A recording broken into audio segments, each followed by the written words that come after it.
Hey guys, my name is Dini and welcome to my channel. So you've probably heard of Forex trading and you want to learn how to trade and what trading is. And so today's episode, I'm going to be giving you guys a no bullshit introduction to Forex. So without any further ado, hit the like button, subscribe if you're not subscribed, and let's get on with it.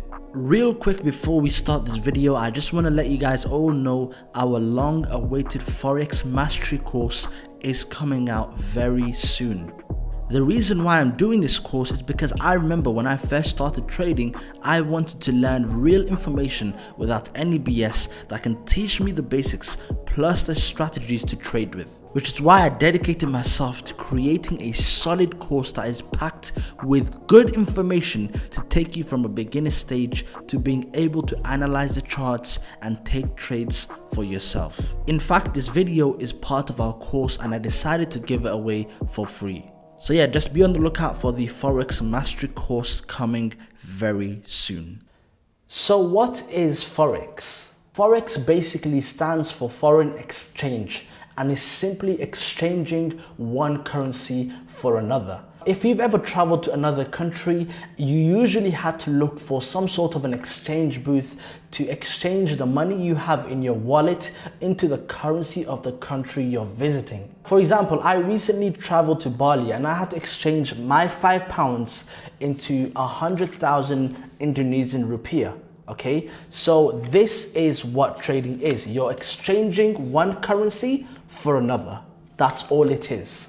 The foreign exchange market, which is also known as Forex or FX, is the largest financial market in the world. The largest stock market in the world, which is the New York Stock Exchange, has a trading volume of 22.4 billion a day. And in the Forex market, the trading volume each day is 5 trillion. So yeah, you can see how Forex is the largest financial market in the world. Now you know what Forex is, and now you might be wondering, what is traded in Forex? Is it crypto, oil and gas, gold? What exactly are we trading? And the answer to that is we are buying and selling currencies. So you're trading currencies and nothing else. So you're basically buying and selling currencies only. You have to know when trading Forex, you can't buy or sell with just one currency. For example, you can't just buy pound by itself. You would have to trade with another currency. For example, pound USD, okay? And that's called a currency pair. When you're trading in Forex, you can't just buy or sell one currency. So you can't just be like, I'm going to sell USD. No, you can't. You would have to pair it with another currency and you would trade with what we call a currency pair.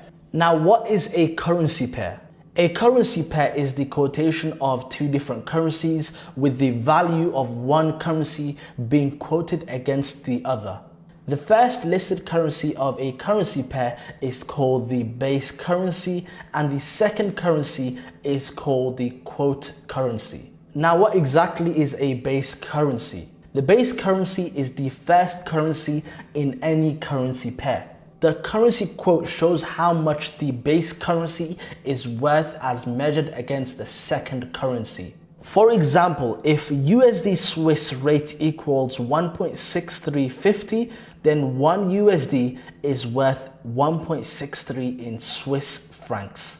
Now, what is a quote currency? The quote currency is the second currency in any currency pair. So it's very simple. The first currency in any currency pair is called the base currency and the second currency is called the quote currency. So if we have USD JPY, the base currency is USD, the quote currency is JPY. Let's say we have pound JPY, the base currency would be pound, the quote currency would be JPY, Japanese yen. Unlike the New York Stock Exchange or the London Stock Exchange, the Forex market has neither a physical location nor a central exchange. The entire Forex market is run electronically within a network of banks, continuously over a 24-hour period. Trades can take place anywhere as long as you have an internet connection. When can you take trades? Well, the market is open 5 days a week,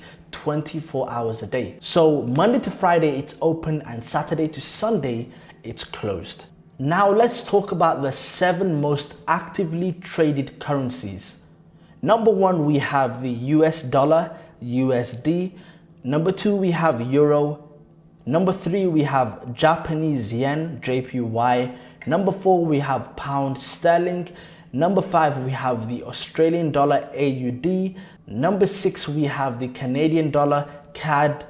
Number 7, we have Swiss franc, CHF.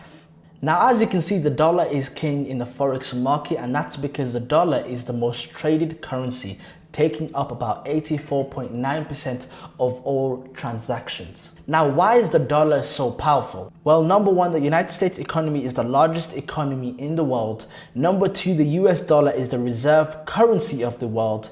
Number 3, the United States has the largest and most liquid financial markets in the world. Number 4, the United States has a stable political system. Now moving on, how do you make money trading Forex? The objective of trading is to exchange one currency for another in the expectation that the price will change.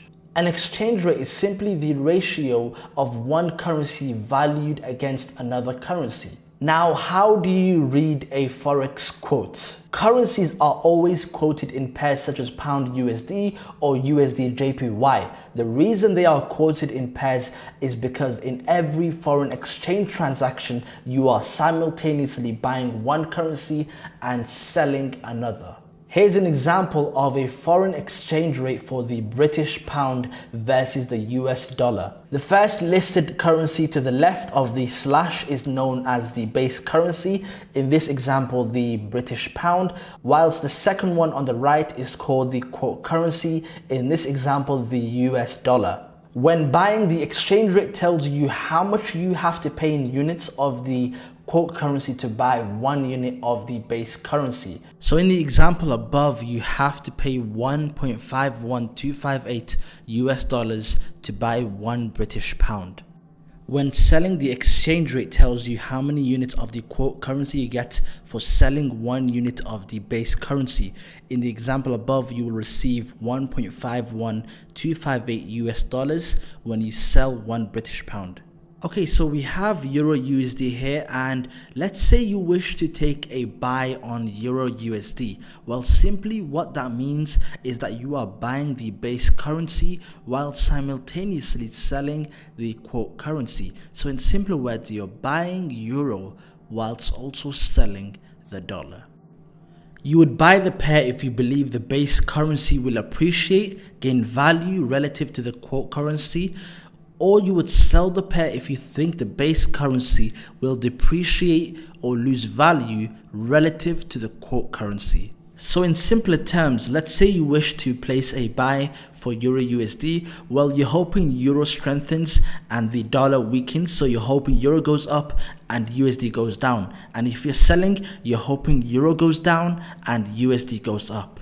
Now let's talk about the definition of long, short, bullish and bearish. You will always hear traders saying they are going long or going short, and simply what that is this: when you buy, you are going long, and when you sell, you are going short. So long equals buy and short equals sell. Now, what exactly is bullish and bearish? Bullish basically means that you believe a currency pair will go up. So you believe it's bullish, it's on a bull run, it's going to go up. Bearish, on the other hand, means that you believe that the currency pair will go down, meaning you will sell. So bullish means up, bearish means down. Now let's move on to the bid, ask and spread.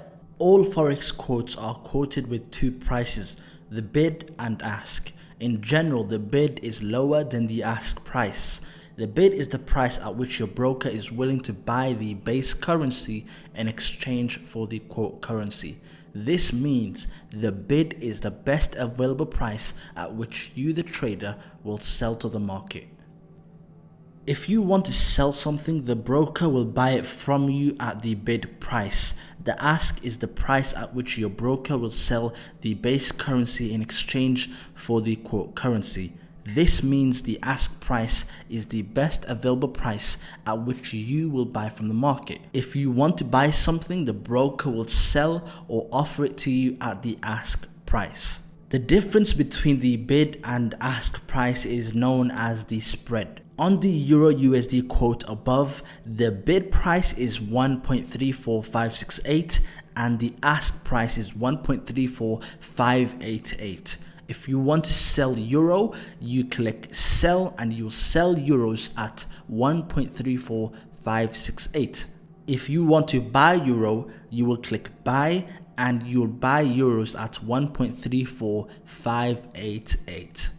So as you can see, the difference between the bid and the ask is only 2 pips because the bid is at 1.34568 and the ask is at 1.34588. So 58 minus 56 is 2 pips. So 2 pip spread. That's how you calculate your spreads.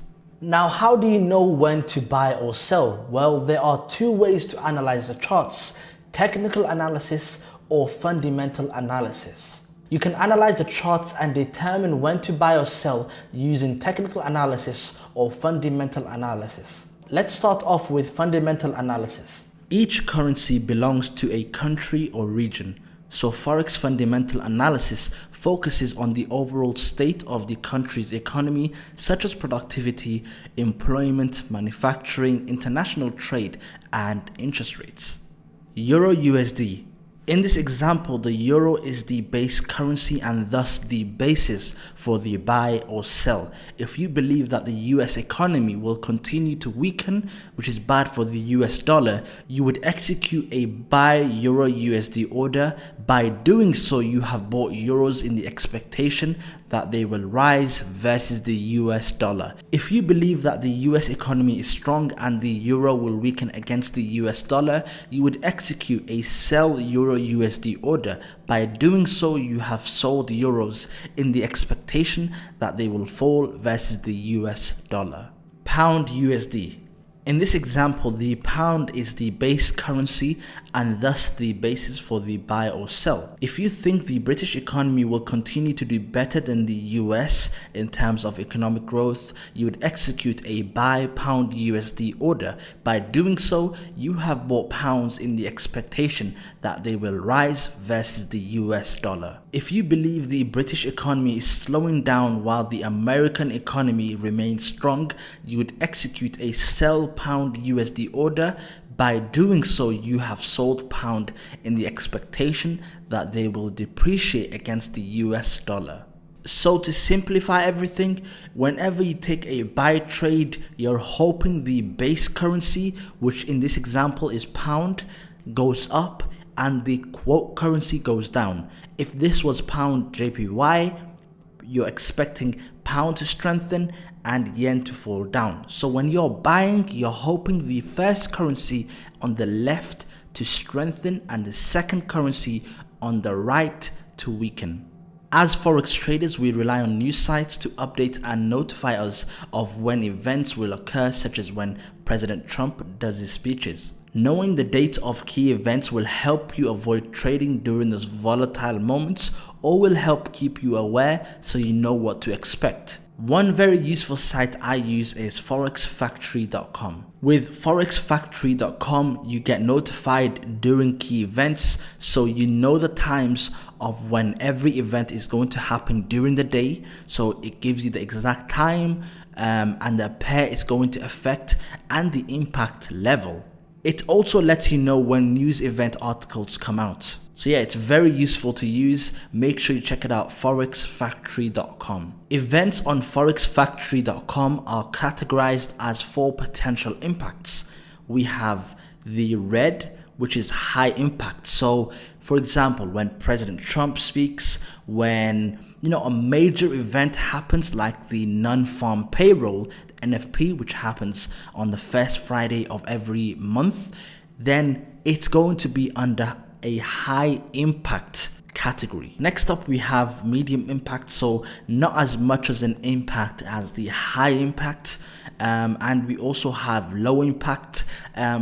Don't expect much volatility during those low impacts. However, anything can happen, so just be aware. And last but not least, we have a non-economic impact. So this basically is something that you don't have to worry about. When you see this on forexfactory.com, it basically means it's not going to have a major impact on the market. So yeah, that's the 4 potential impacts listed on forexfactory.com. Now that you know fundamental analysis, let's talk about technical analysis. Technical analysis is the framework in which Forex traders study price movement. The theory is that a person can look at historical price movements and determine the current trading conditions and potential price movement.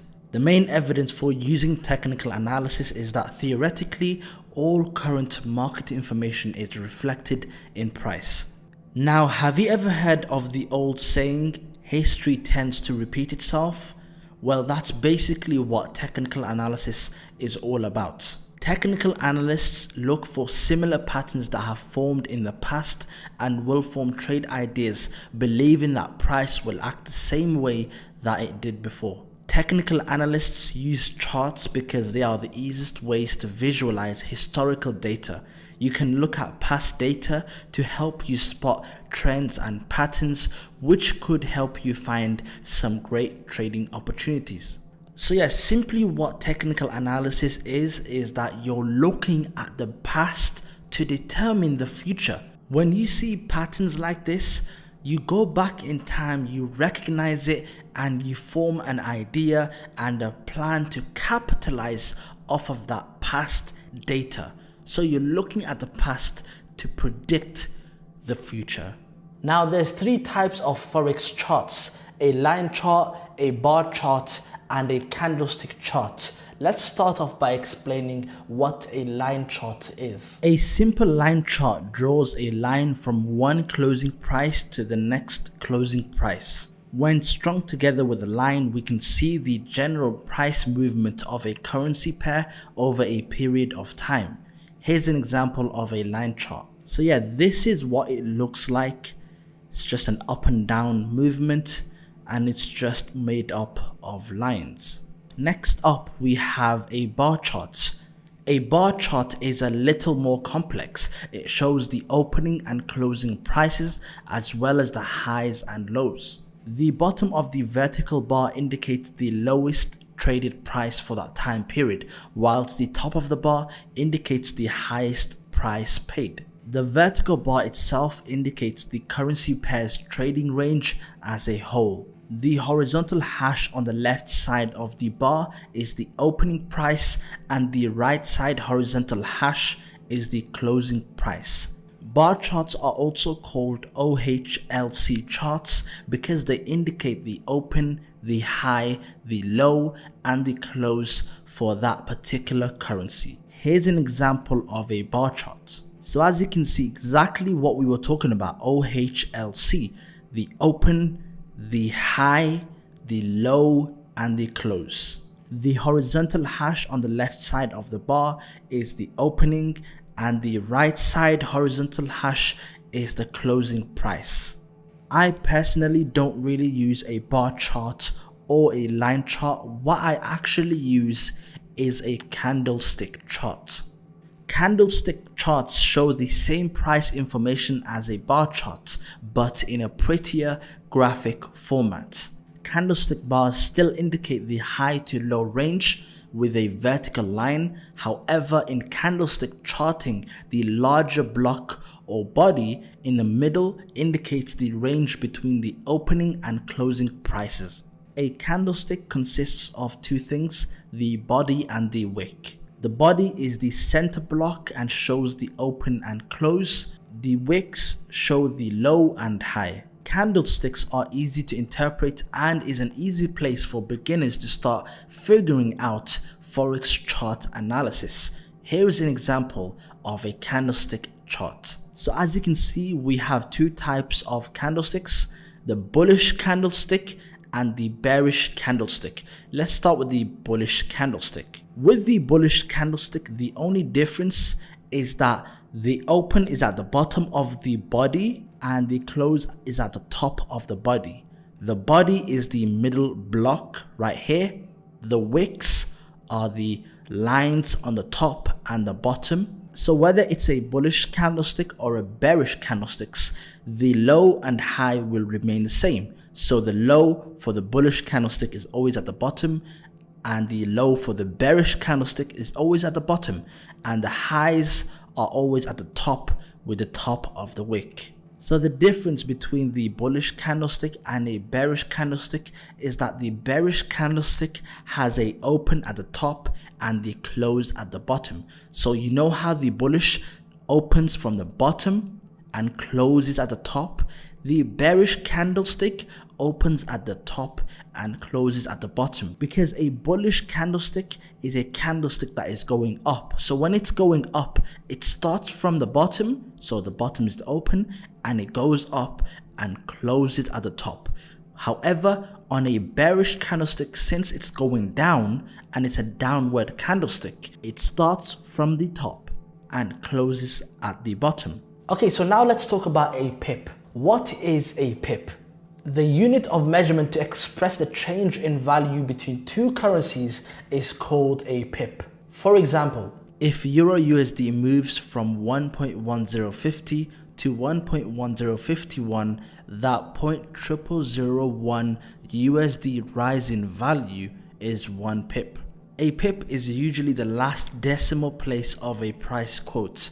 Most pairs go out to 4 decimal places, but there are some exceptions like the Japanese yen pairs. They go out to 2 decimal places. Now, what is a pipette? There are forex brokers that quote currency pairs beyond the standard 4 and 2 decimal places to 5 and 3 decimal places.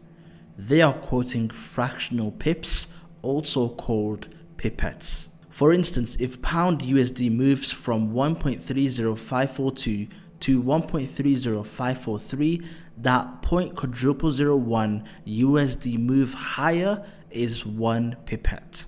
Now, how do you easily identify a pip or pipette? Well, that's very simple. Let's start off with Euro USD. So let's say we have 1.11110. Now, the pip will always be the 4th digit after the point. The last digit will always be the pipette with most brokers. So with most brokers, they actually show 5 digits for most pairs except for yen pairs. So if you see 5 digits, then just know the last digit is always a pipette and not a pip. The 4th digit is a pip. So yeah, to easily identify the pip, just look for the 4th digit after the point for non-yen pairs. So now moving on to yen pairs, to identify a pip on yen pairs, you would just need to go to the 2nd digit after the point. So in this example, we have the 2nd digit here, which is 0. That's the pip. And the last digit is always going to be the pipette. Okay, so now that we know what a pip and pipette is, how do we know the value of a pip? And the answer to that is very simple. The value of a pip is determined by the lot size you use. For example, if I made a profit of 10 pips and used a lot size of 1.00, that means I made $100 on that trade based on my lot size. However, if someone made the same amount of pips as me, so 10 pips, they could have made more or less depending on the lot size they used. If someone used 10 lots, which is 10.00, and made the same amount of pips, which is 10 pips, they profit $1,000 from that same trade. Now, what exactly is a lot size? The number of currency units you buy or sell is called a lot size. There are standard lots, mini lots, micro lots, and nano lots. So when we're looking at the units, Think of it as how many shares you're buying. It's sort of like saying I'm going to buy 100 shares on a Facebook stock, right? So units basically indicate how many shares you're buying or selling. So for example, on a standard lot, that is 100,000 units. The volume on that 100,000 is 1.00, and the value of that 1.00 volume is $10 a pip. So for each pip that you make with a standard lot, you would make $10. So if you make 10 pips, that's $100. Now you can have more than 1.00 depending on the capital that you have. You can make it 20.00, which means $200 a pip. You can make it 100.00, which means $1,000 a pip. The choice is yours. So yeah, we have a standard lot and we also have a mini lot. A mini lot has a unit of 10,000 and the volume is 0.10. The value of a mini lot, a 0.10 value, would mean $1 a pip. So for every pip you make, you would make $1. So for example, if you make 10 pips, you've made $10. We also have a micro lot. A micro lot has 1,000 units and the volume for that is 0.01.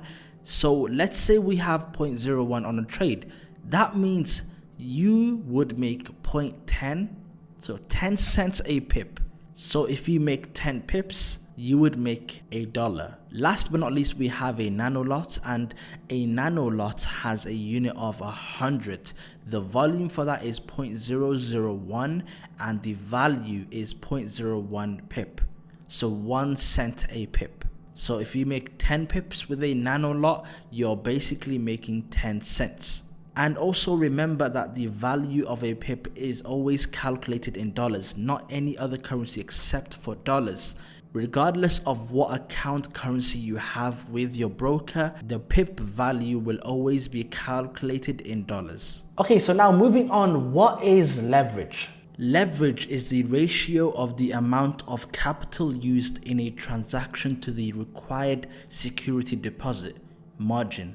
It is the ability to control large dollar amounts of a security with a relatively small amount of capital. Leveraging varies dramatically with different brokers, ranging from 1-to-1 to 500-to-1.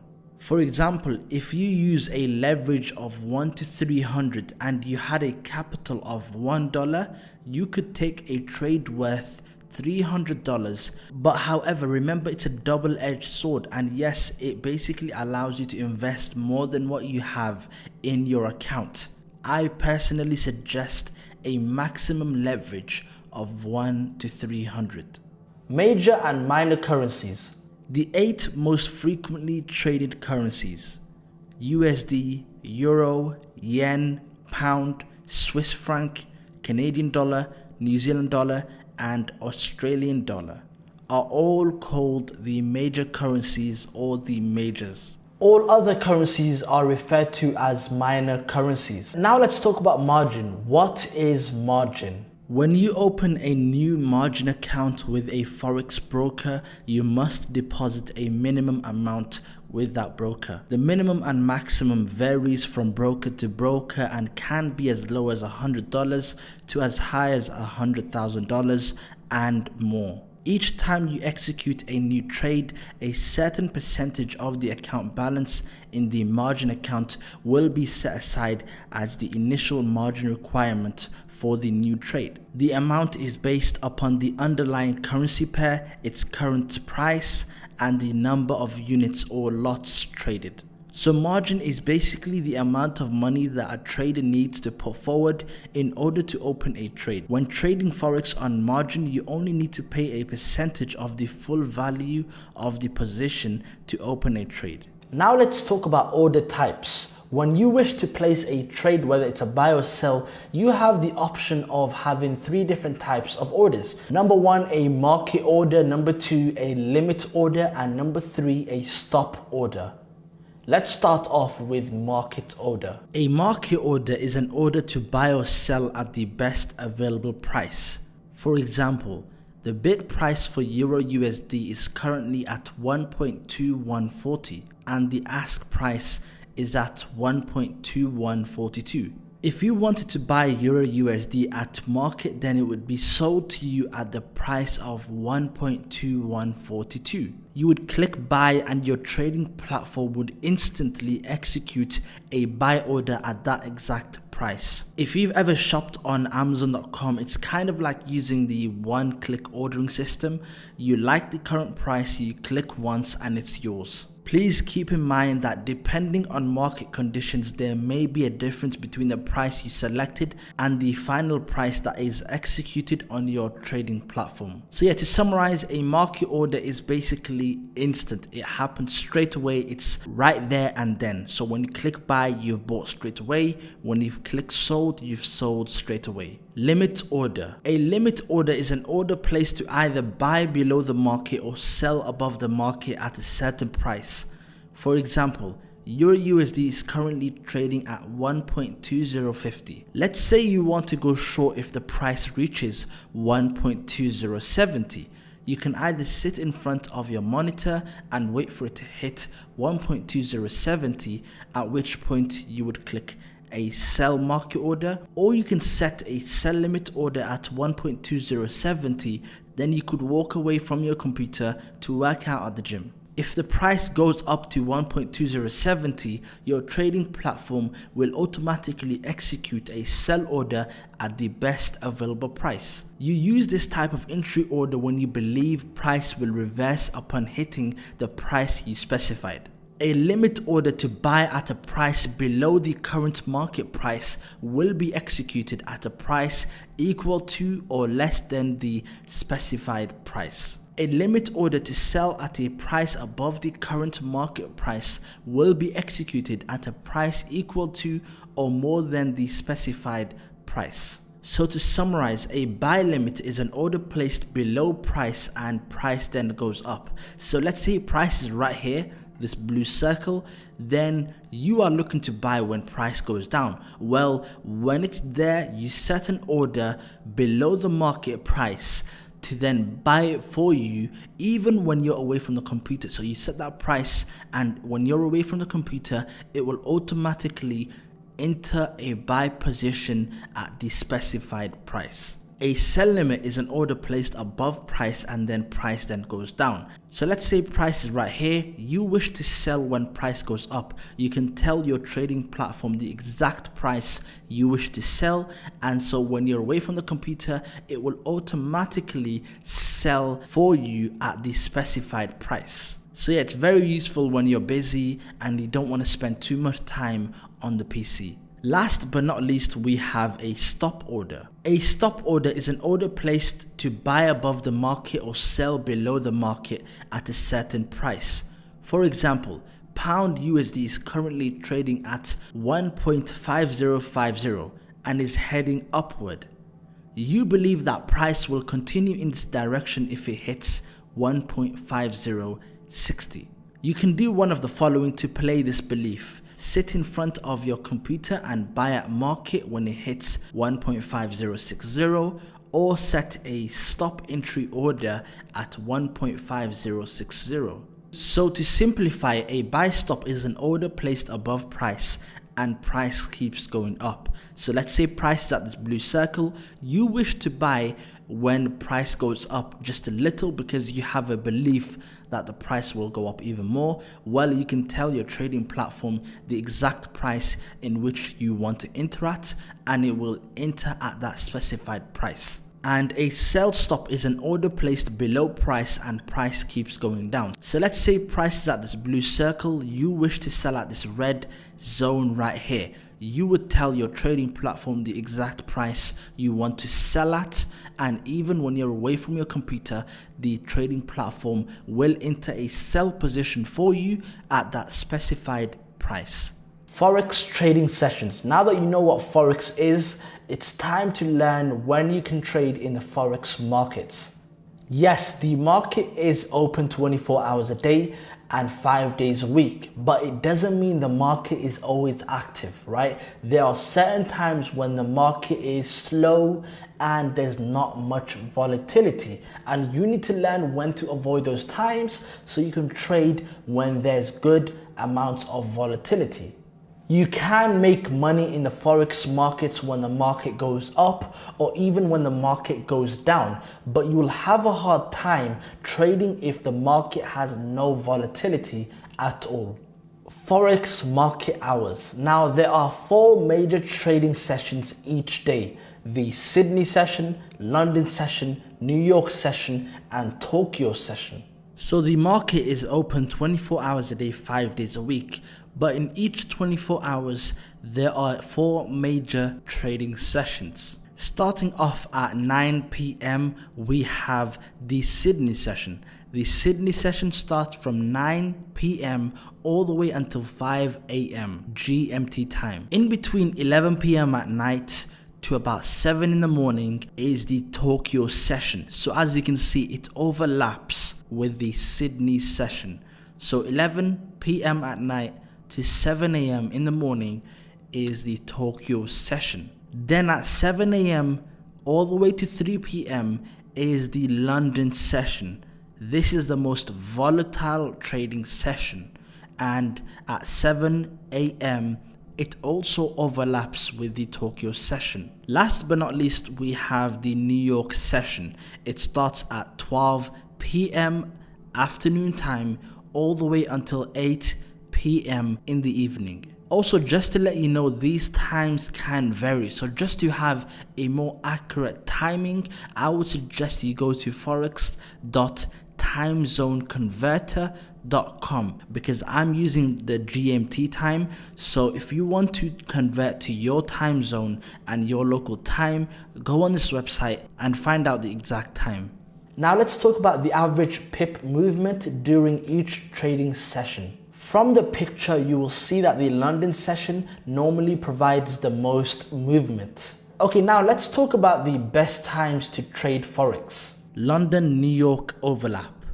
This is the best time of day as traders from the 2 largest financial centers, London and New York, trade. It is during this period where we can see some big moves, especially when news reports from the US and Canada are released. The middle of the week typically shows the most movement as the pip range widens for most of the major currency pairs. So as you can see, between 12 p.m. and 3 p.m. we have 2 major trading sessions. So what does that mean? Well, basically you will experience high volatility during this time. Now, what are the worst times to trade Forex? Number 1, on Sundays. Everyone is sleeping or enjoying the weekend, so stop trading when the market opens on a Sunday night. Number 2, on Fridays. Liquidities die down during the latter part of the US session, so if you're going to trade on a Friday, at least do so before 3 p.m. What I've noticed is that after 3 p.m. GMT time, the market slows down, so you don't want to have to trade on a slow day. And just remember, what you couldn't do on 4 days cannot be done in 1 day. Number 3, during holidays. Everybody's taking a break and you should too, so don't be trading during a holiday. Last but not least, during a major news event, you don't want to get whipsawed. Trust me, do not trade during a major news event. No matter how experienced you are, stay away, wait for the news to pass and then trade. Okay, so now that you know the basics, I recommend setting up a broker account, and not to trade live, but to set up a demo account. So as you learn more and more, you can get familiar with the charts, and when you're ready to go live, you can go live. Now let's talk about what a Forex broker is. Forex brokers are firms that provide traders with access to a platform so that they can buy or sell currencies. There are many Forex brokers out there and you just have to find the one that suits you. However, I personally use NYSE Markets. It's a very good broker. It has an Islamic account as well. And yeah, I've never had issues with NYSE Markets. And just to let you know, we have partnered up with BD Swiss to give you guys a 3-day online Forex webinar. This is my webinar. I'm going to teach you from A to Z how to go from a beginner stage to being able to analyze, break down the charts, and being able to take trades for yourself. This is a no BS webinar. I've seen so many webinars that just talk and not give real useful information. So I'm tired of that, and I've decided to partner up with BD Swiss to give you guys a 3-day online Forex bootcamp. So yeah, I'm hosting that webinar next month, so make sure you follow the details in the description below to secure your position.